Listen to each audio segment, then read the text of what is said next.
그리고 아무도 없었다. 에가서 크리스티.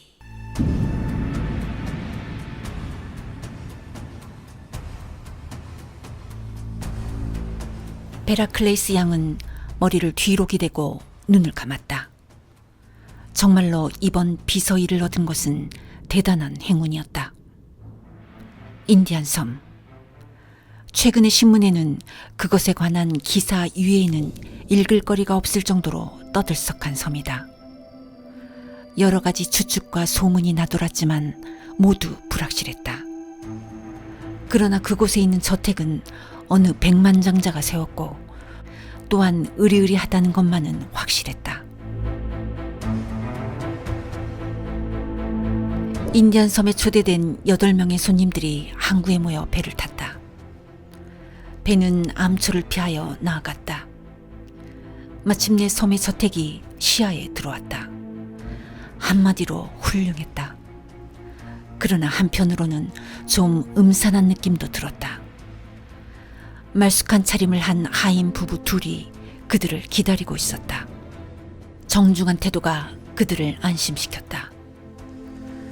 베라는 어딘지 모르게 기분이 조금 꺼림칙했다. 모든 것이 어쩐지 이상했다. 주인인 오원 씨는 없고 창백하고 유령 같은 로저스 부인, 그리고 저 손님들도 이상했다. 그녀는 액자 안의 동요를 읽어보았다.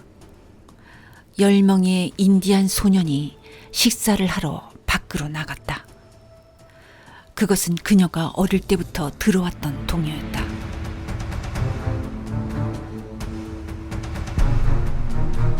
저녁 식사가 거의 끝나가고 있었다. 오원 씨는 오늘 오지 못한다고 했다. 하지만 음식은 훌륭했고 술도 매우 좋았다. 그들은 친숙하게 서로 이야기를 나누며 흡족해하고 있었다. 그때 갑자기 정적을 깨고 이상한 목소리가 들렸다. 너희들은 모두 다음과 같은 죄를 저질렀다. 암스트롱, 너는 클리스를 죽였다. 브렌트, 너는 비어트리스의 죽음에 책임이 있다. 블로어, 너는 랜더를 죽게 했다. 베라클레이슨, 너는 시리를 죽였다. 필립 롬바드, 너는 동아프리카의 마을에서 원주민 21명을 죽였다. 메카서, 너는 네 부인의 정부였던 리치몬드를 죽였다. 앤서니 마스턴, 존과 루시 컴베스 남매를 죽였다. 로저스 부부, 너희들은 브레디 부인을 죽였다. 워그레이브, 너는 세튼을 죽였다. 피고들이여, 너희들은 변명의 여지가 있는가? 그들은 깜짝 놀라 소리의 근원지를 찾았다. 전축에서 나는 소리였다. 로저스는 오원 씨의 명령을 받아 전축을 틀었을 뿐 그 내용은 몰랐다고 말했다. 바로 그때 밖에서 비명소리가 들리더니 사람이 쓰러지는 소리가 났다. 로저스 부인이 쓰러져 있었다.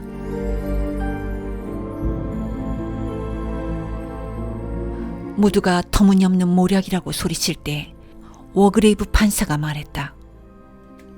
내가 세튼이라는 사람을 죽였다고 했어. 사실 나는 세튼이라는 사람을 잘 알고 있어. 그는 내 앞에서 재판을 받았어. 나는 그에게 사형 선고를 내렸고 그는 처형되었어. 나는 내 의무를 다했을 뿐이었어. 베라클레이슨도 떨리는 목소리로 말했다. 그 아이의 이름은 시릴이었고 저는 그 아이 가정교사였어요. 저는 그 아이에게 멀리 헤엄쳐 가지 말라고 했는데 잠깐 한눈을 파는 사이에 그 애가 멀리까지 헤엄쳐 간 거예요. 정말 끔찍한 일이었죠. 하지만 그건 저의 잘못이 아니에요. 메카서 장군이 말했다. 리치몬드는 내 부하였어. 나는 그를 정찰 보냈는데 그가 전사하고 말았어. 그건 전시에는 흔히 있는 일이요. 롬바드가 입을 열었다. 나는 숲에서 그 원주민들을 버리고 식량을 가지고 도망쳤어. 하지만 그것은 자기 보호에 관한 문제예요. 물론 잘한 행동은 아니지만 자기를 지키는 것이 더 중요한 일 아닙니까? 앤서니 마스터는 느리고 당혹한 투로 말했다. 그들은 내가 차로 치어 죽인 아이들이요. 하지만 그것은 단순한 사고였습니다. 정말 재수가 없었어요. 로저스는 목청을 가다듬고 말하기 시작했다. 집사람과 저는 브레디 부인이 돌아가실 때까지 함께 있었습니다. 그날 밤은 폭풍우가 심해서 의사를 부를 수 없었습니다. 의사가 왔을 때는 이미 늦었지요. 브레디 부인은 우리에게 유산을 조금 남겨주었는데 그것이 잘못된 일입니까? 블로어는 얼굴을 붉혔다. 아, 내가 죽였다는 랜더. 그 녀석은 은행 강도였어. 랜더는 무기징역을 언도받고 형무소에서 죽었어. 그 때문에 나는 승진도 하고 표창도 받았지만 내 의무를 다한 것뿐입니다. 암스트롱 의사는 머리를 양옆으로 흔들며 말했다. 클리스? 그런 이름을 가진 환자는 기억에도 없어. 나로서는 모르는 일이요. 이제 모든 사람들은 브렌트 양을 바라보고 있었다. 나는 항상 양심에 따라 행동을 해왔고 수치스러운 일은 하나도 한 것이 없어요. 워그레이브 판사가 말했다. 그럼 내일 아침 배가 도착하는 대로 떠나기로 합시다. 사람들은 모두 찬성했지만 반대의 목소리가 하나 있었다. 그것은 앤서니 마스턴이었다. 그렇게 되면 너무 재미없지 않나요? 우리가 떠나기 전에 수수께끼를 풀어보는 건 어때요? 그는 술잔을 들고 단숨에 마셔버렸다. 그런데 너무 빨리 마셔서 목에 걸린 모양이었다. 그는 몹시 괴로워하며 얼굴이 보랏빛으로 변했다. 그리고 손에서 잔을 놓치더니 의자 밑으로 쓰러졌다. 암스트롱 이사가 달려갔지만 그는 이미 죽어 있었다. 믿을 수가 없었다. 죽다니. 건강에 넘치고 혈기왕성한 북유럽의 전설에 나오는 영웅 같던 사람이 죽다니. 암스트롱은 정확히는 알 수 없으나 청산가리 중독인 것 같다고 말했다.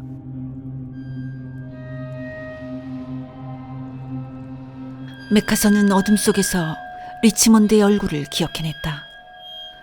그는 리치먼드를 좋아했고 아내가 그를 좋아하는 것을 보고는 기뻐했었다. 그러던 어느 날 그는 알게 되었다. 편지 때문에. 그는 리치먼드를 살아서는 돌아오지 못할 것으로 보냈다. 베라 클레이스는 천장을 바라보며 침대에 누워 있었다. 휴고의 눈빛이 떠올랐다. 당신을 사랑하오. 하지만 나는 당신에게 결혼해달라고 말할 수가 없소. 나는 무일 뿐이라오. 실일이 아니었다면 모든 유산은 휴고의 차지가 되었을 것이다. 암스트롱 의사는 꿈을 꾸고 있었다. 그는 그때 술을 마셨었다. 수술을 할 수 없을 만큼. 수술실은 몹시 더웠다. 온 얼굴에서 땀이 흘러내리고 있었다. 누군가 그를 흔들어 깨웠다. 로저스가 자신의 아내를 봐달라고 했다. 의사는 침대에 조용히 누워있는 로저스 부인을 자세히 살펴보았다. 그녀는 죽어 있었다. 로저스가 말했다. 집사람은 어젯밤에 선생님이 준 약밖에는 아무것도 먹지 않았는데요.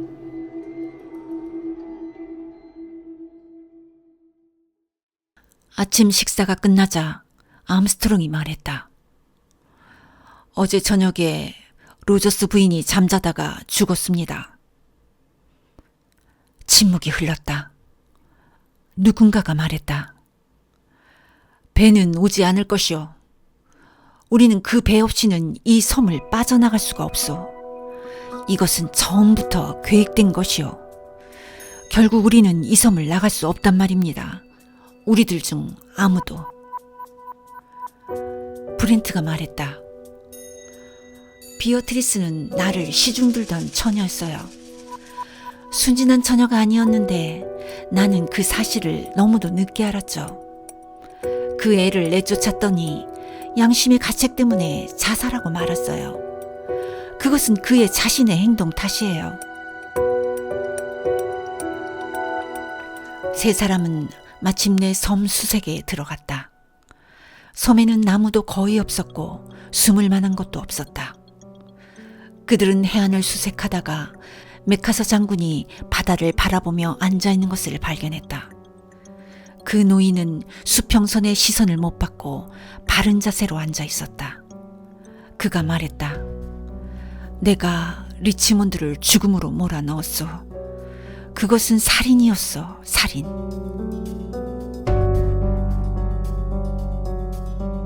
아래층에서 점심 식사를 알리는 종이 울렸다.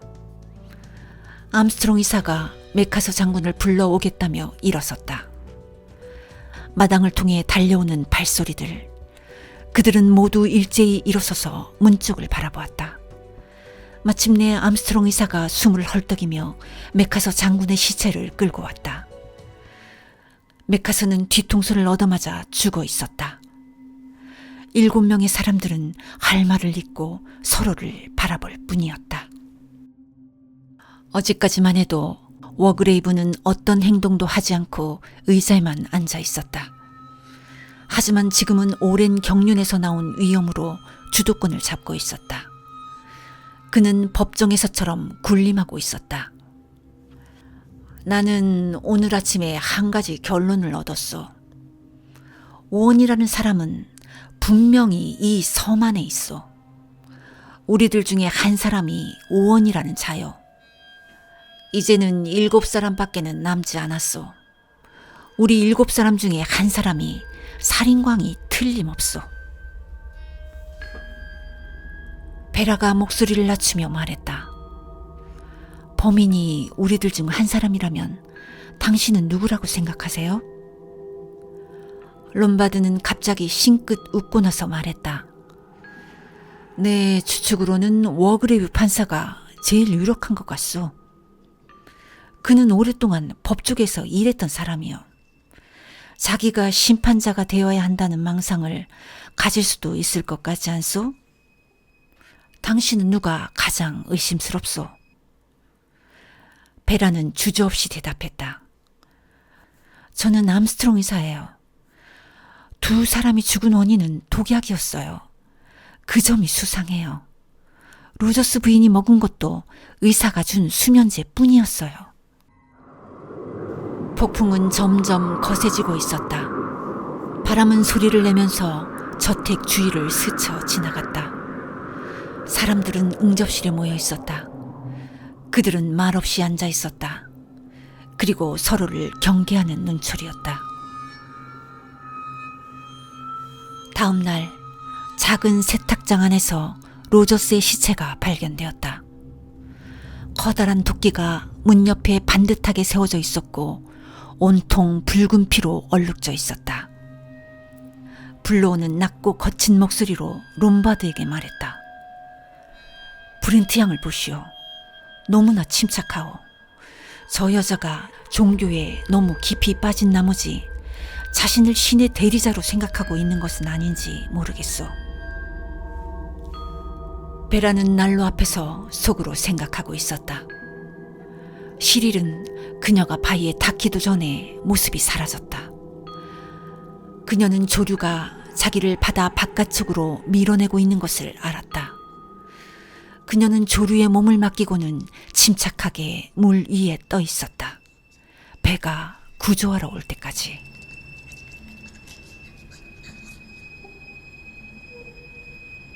아침 식사는 이상한 분위기 속에서 진행되었다. 모든 사람들이 매우 정중하게 상대방을 대했다. 6명 모두가 겉으로는 아무 일도 없었던 것처럼 행동했다. 하지만 속으로는 갖가지 생각들이 머릿속에서 이리저리 왔다 갔다 하고 있었다. 다음은 누구일까? 정말 그런 일이 일어날까? 식사가 끝나자 워그레이브 판사가 응접실에 모이라고 말했다. 브렌트가 머리가 어지럽다며 식당에 혼자 남았다. 방 안에 누군가가 있는 것 같았다. 온몸에서 물을 뚝뚝 떨어뜨리며 누군가가 다가오고 있었다.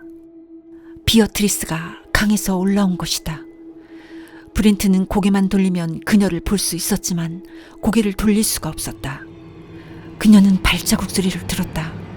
그리고 목에 통증을 느꼈다. 응접실에서 블루어가 말했다. 나는 범인이 바로 브렌트 양이라고 믿습니다. 아마도 지나친 신앙심 때문이겠지요. 그들은 브렌트를 기다리다 식당으로 갔다. 그녀는 그들이 들어온 것도 모르는 것 같았다. 그들은 다가서서 그녀의 얼굴을 쳐다보았다. 핏기가 없고 새파란 입술을 한 채 눈을 부릅뜨고 있었다. 블루어는 놀라서 소리쳤다. 죽었어. 주사기에 찔린 자국이 있어. 5사람은 말없이 2층으로 올라갔다. 가방에 들어있는 물건을 모두 꺼내보았다. 그러나 주사기는 거기에 없었다.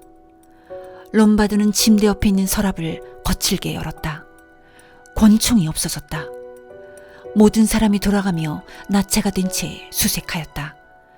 그들은 다락에서 지하실까지 샅샅이 뒤져보았지만 헛수고였다. 권총은 찾을 수가 없었다. 5명의 놀란 사람들. 이 5사람들은 이제 그들의 긴장된 상태를 거의 감추려고 하지도 않으면서 서로를 쳐다보았다. 이제 가식은 거의 없었다. 그 어떤 형식적인 대화도 없었다. 그들은 자기 보호라는 본능에 의해서 묶여진 5명의 적들이었다. 베라는 계단을 올라가서 자신의 방으로 향했다. 방에는 누군가가 있었다. 그녀는 어떤 소리를 들었다. 분명히 무슨 소리를 들었다. 차갑고 끈적끈적한 손이 그녀의 목에 닿았다. 물에 젖은 축축한 손. 베라가 비명을 지르자 사람들이 몰려왔다. 축축하게 젖은 해초가 천장에 매달려 있었다. 그런데 워그레이브 씨는 어디 있지요? 세 남자는 서로를 쳐다보았다. 워그레이브 판사는 방 끝에 있는 높은 등받이 의자에 앉아 있었다. 그 옆에 2개의 촛불이 타고 있었다. 의사가 말했다. 총알이 머리를 관통했소. 즉사했을 겁니다. 베라가 롬바드에게 외쳤다. 바로 오늘 아침에 범인이 저 사람일 거라고 당신이 말했잖아요. 롬바드가 정신을 가다듬고 말했다. 그렇게 말했죠. 여기 또 우리들 중 한 사람의 무죄가 증명되었군. 너무 늦긴 했지만. 4사람은 모두 자기 방문 손잡이를 쥐고 멈춰섰다. 그리고는 마치 신호라도 받은 것처럼 일제히 방으로 들어가서 문을 잡아당겨 닫았다.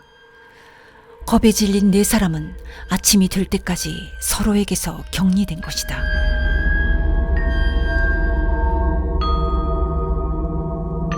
베라는 시릴에게 한 말에 대해 생각하기 시작했다. 끔찍하게 싫었던 그 꼬마 녀석. 언제나 그녀를 들볶았지. 왜 저기 가면 안 되나요? 그때 대답한 것이 정말로 그녀의 목소리였던가. 물론 갈 수 있어, 시릴. 내일 가는 거야. 휴고는 다른 곳에 있었다. 그가 돌아왔을 때 모든 것은 끝나 있을 테지. 휴고는 의심했을까?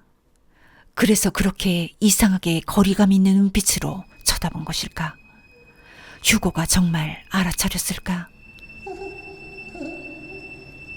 블루어는 침실 문 밖 어디선가 나는 소리를 들었다. 그는 복도로 나서다 현관을 통해 나가는 사람의 뒷모습을 보았다. 그는 계단을 쫓아 내려가다가 문득 멈추었다. 이것은 그를 집 밖으로 유인해내기 위한 함정일지도 모른다. 2층에 있는 3개의 방 중에서 하나는 반드시 비어 있을 것이다. 확인해보니 암스트롱 의사의 방이 비어 있었다. 모두 암스트롱을 찾아 나섰으나 그는 마치 요술처럼 자취를 감추었다. 베라, 롬바드, 블로어 3사람은 식당에 앉아서 아침 식사를 했다. 밖에는 태양이 빛났다. 폭풍은 이미 밀려가고 없었다. 그들은 또다시 섬을 뒤져보았지만 허사였다. 사라진 의사의 모습은 어디에서도 발견되지 않았다. 블로어는 손목시계를 들여다보며 점심을 먹자고 말했다. 베라는 절대로 집으로는 들어가지 않겠다고 말했다. 롬바드가 베라의 곁에 있겠다고 했다. 블로어는 어깨를 으쓱해 보이고는 집 쪽의 경사진 곳을 오르기 시작했다. 그러자 롬바드가 조용히 말했다. 범인은 블로어요. 그가 몇 시간 전에 이미 암스트롱을 죽여놓고 꾸민 연극인지도 모른단 말이요. 잠시 후 집 쪽에서 큰 소리가 들렸다. 그들은 경사진 곳을 올라서 집으로 향했다. 그들은 블로어를 발견했다. 그의 머리는 희고 커다란 대리석에 맞아서 엉망이 되어 있었다. 롬바드는 암스트롱이 집안 어딘가에 숨어 있다고 확신했다. 2사람은 바다가 내려다 보이는 절벽을 따라서 천천히 왔다 갔다 했다. 롬바드가 바다를 내려다보다가 갑자기 무언가를 발견했다. 그들은 몸을 굽혔다. 붉게 변색된 얼굴, 물에 빠져 죽은 끔찍한 얼굴. 그것은 암스트롱이었다. 시간은 움직이지 않았다. 드디어 멈춰선 것이다. 아주 천천히 베라 클레이슨과 필립 롬바드는 머리를 들고 서로의 눈을 들여다보았다. 베라가 말했다. 이 섬에는 아무도 없어요. 우리 둘밖에는. 저 사람을 집으로 옮겨요. 롬바드는 몸을 굽혀서 시체를 끌어당겼다. 그 순간 그녀는 그의 권총을 손에 들고 그를 바라보았다. 롬바드가 말했다. 그 권총을 주시오. 순간적으로 베라는 방아쇠를 당겼다. 필립 롬바드는 죽었다. 가슴을 관통한 것이다. 안도감이 머리를 감쌌다. 이제는 모든 것이 끝났다. 두려움은 더 이상 없을 것이다. 그녀는 일어서서 저택을 바라보았다. 갑자기 휴고가 이 집안에 있다는 느낌이 들었다. 그것도 아주 강하게. 맞았어. 휴고는 위층에서 기다리고 있을 거야. 베라는 혼잣말로 중얼거렸다. 그녀는 자기 방문 앞에 이르렀다. 휴고가 안에서 그녀를 기다리고 있었다. 그녀는 문을 열었다. 저건 뭐지? 천장의 고리에 걸려있는 저것. 목에 달 올가미가 달려있잖아? 그리고 올라설 의자 하나. 발로 차버리면 된다. 저게 휴고가 원하는 것인가? 시릴? 넌 저 바위까지 갈 수 있어. 그것은 바로 살인이었어. 아주 간단했지. 하지만 그것은 언제나 나를 따라다녔지. 그녀는 의자 위에 올라갔다. 그녀의 눈은 몽유병 환자처럼 자기 앞의 허공을 바라보고 있었다. 그녀는 목을 올가미 속에 집어넣었다. 그녀가 당연히 해야 할 행동을 지켜보기 위해 휴고가 거기에 있었다. 그녀는 의자를 발로 차버렸다.